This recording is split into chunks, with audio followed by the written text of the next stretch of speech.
So, process, brilliant to see you here Hiya. at Cheltenham. Hello. Right? Yeah, good to see you. Good. And this is amazing, I love it. Thank you. And there's a message behind this as well, isn't there? Yeah, it's kind of chiefly designed to look cool first and foremost. But the idea behind it is, as you know, my work's quite varied in like scope and medium and stuff. So I wanted to do something different by doing something repetitive, hence the repetitive pattern. It's each house has got a different word, which is 7 letters and begins with pro. So I'm doing a bit of a play on the word, on the process kind of wording. So yeah. And can you talk me through? Yeah, sure. So I've tried to structure the words, and I'm doing this on the fly, as I was saying earlier. I didn't quite get enough time to plan where the words were going to be, so I've done it on the fly. I was quite pleased that it sort of makes, you'll have to bear with me a bit, it does make some kind of sense. But if you read it going across, it does give you a kind of a narrative to it. Yeah. So do you want to start with the top line? Yeah. So right, I might need to refer to my cheat sheet because I don't know all the definitions for all of them off the top of my head. Yeah. So proband is like patient 0. So it's like the first patient who has such a disease or disorder. So commonly known as patient 0. So patient 0 propels. Propine is gift. Gift, which is offered for tender in a vulgar way, profane. Prosect means to publicly dissect. To provoke, project protest. So I hope you feel that makes some kind of linear sense. So, patient 0, making something happen. Patient 0 propels a gift which is offered for vulgar dissection, public dissection, which provokes project protest. Yeah. And the meaning behind that for you?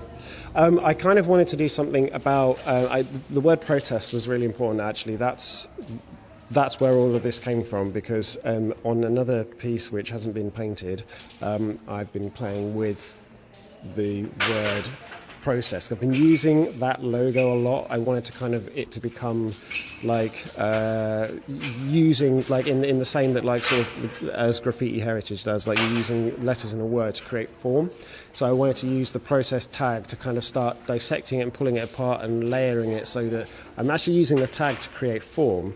But then I kind of was thinking, you know, what, like, wouldn't it be cool to kind of like put some kind of a hidden, so it's not, so people get used to seeing the word process. Oh, that says process. Yeah, it doesn't say that on this one. That says protest, because I kind of think that's important. It's something that's missing. It's like, you know, why aren't people protesting more? You know, like the state of you know, the world today. We were talking about earlier. So that kind of so I wanted to kind of get that project protest kind of thing in there, and so that's kind of what instigated the use of like all of the different repeated words you might miss when you look at it actually. And so can you take me through? So the second line, all right. So the second one is, I think I'm pronouncing some of these correctly. Proteus is sea god who can change shape at will. Protean is varied in shape and form. Process, as in myself. Produces profuse, copious, lots of progeny, children, descendants. Profess, which is to publicly offer.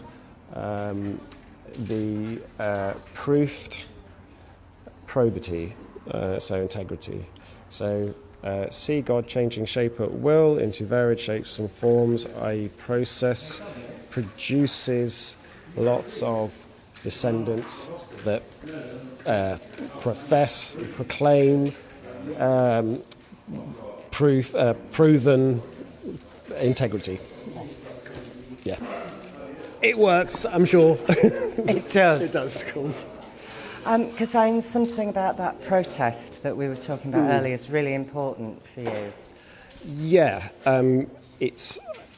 there's kind of, as I said at the beginning, you know, first and foremost, it's something that kind of looks cool and it's fun. And there's a bit of a play on words, and you know, all the rest of it. That's kind of important. But there is a thread. It's not necessarily particularly apparent. It's kind of something that's underneath all of the work that I've been kind of exploring, like in the last year or so, which is that kind of sense of injustice, or the social injustice. You know, I think this is one of the reasons why I'm gravitating at the moment towards the houses in particular. You know, I think these kind of speak of place and identity quite a lot. You know, the house is, you know, so it's quite a symbol for that. And I think, you know, in terms of like identity and place where people feel they belong, and like who are we as a species, you know, as we're hurtling into a technological age, and like who are we and what do we want? Like what are we doing to the planet? What are we doing to ourselves? What are we doing to our societies? It's kind of like everything was supposed to be getting better, and it's like now all of a sudden it's just turned this corner and it's just gone like just getting worse everywhere for like completely unnecessary reasons, like greed, really, isn't it? So that kind of forms a very sort of underneath kind of a layer to my work, which I'm kind of starting to explore a bit more. So yeah, that protest word's kind of important at the moment, I think. And can you the bird boxes are a theme for you. Can you just tell me a little bit more about those? Okay, so where they came from, a few years back I did a research project for some mural work in Peterborough, and the interesting thing about Peterborough, or that fenland area, is it's the oldest continuously settled site in the UK. So there's evidence for continuous human habitation of that area going back like 7,000 years, like whatever, you know, a very long time. So part of that, and some of the archaeological finds that they've discovered there, and which they're kind of world-class kind of archaeological finds, they discovered like these causeways in the fens. So that is essentially roads on stilts, houses on stilts, and the people would walk on stilts in the marshland because it was all waterlogged, swamp kind of marsh. Before it was drained to be the fens that we know now. There's a whole interesting story about that. So I started kind of doing these houses on stilts, as kind of part of that research kind of project, kind of visually display Peterborough's history. And I just got really into drawing the houses, and they kind of turned into bird houses with the birds, and I've just sort of like gone with it from there, because I just sort of felt as a symbol, as like an icon. There's just so much there to kind of unpack and kind of explore in that one kind of thing. It's just also very visually striking, I think. It's the kind of the outline of it, the silhouette of it is also like an arrow. You know, so like an upward pointing arrow, which because arrows are important in graffiti, and as you know, as well as kind of just that sense of like that upward like movement. So the whole like process is like something that you do to kind of like go forward. So that's interesting as well, just like in the shape of it. But I think these are things that like it could kind of be anything. At the end of the day, you know, like as artists, you'll find meaning. Or you'll give meaning, rather, to things. Which is kind of like the fun thing about producing art, is that I can say it means all of this. Someone else, a kid, earlier on, comes along and he says all this other stuff. I'm like, oh, mate, that's brilliant. I can use that, yeah. So, you know, it means different things to different people. But it's a good...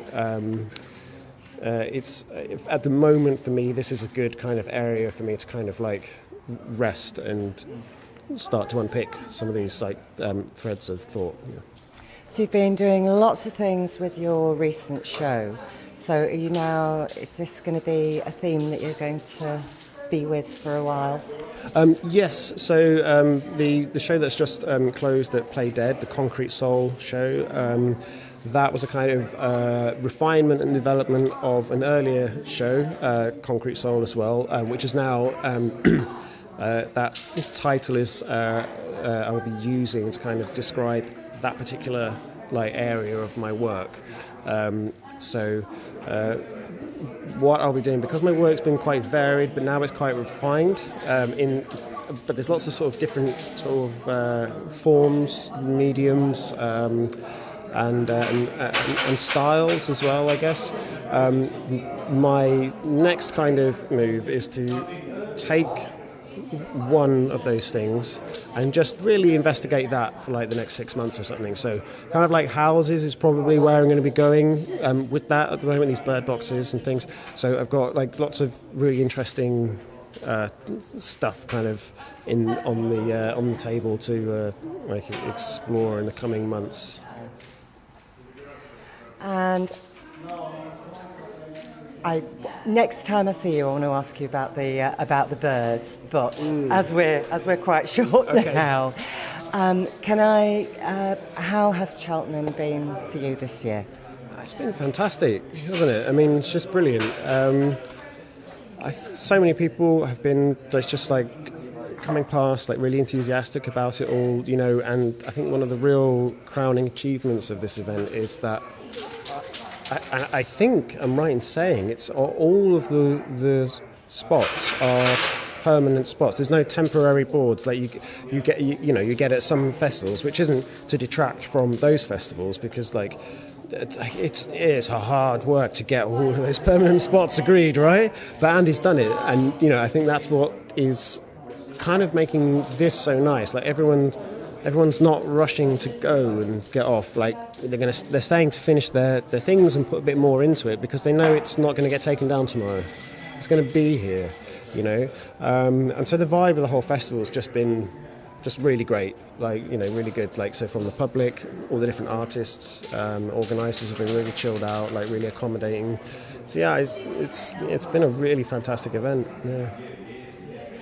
And just future plans for you for this year? What's coming up? Oh, okay, yeah. So in November, starting, I think it opens on the 1st of November, running till the 4th, in London at the Oxo Tower, Roy's People's Arts Fair.